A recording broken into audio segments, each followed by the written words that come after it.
Isang magandang umaga. Nagtutuyo si Aling Kati. Guys, pang sarili lang ito.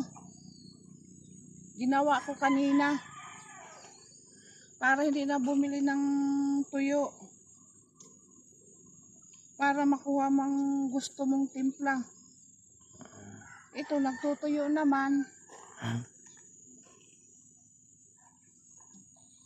Pang ulam para hindi na bumili ng mga tuyo-tuyo. Tuyo ni Aling Kati.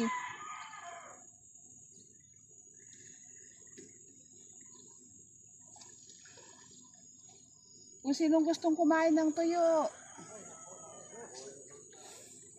Ito. Hindi ito panlibre. Bibigyan ko kayo ng 2 peraso. Pang tuyo. Ito po'y para mamaya o kaya bukas.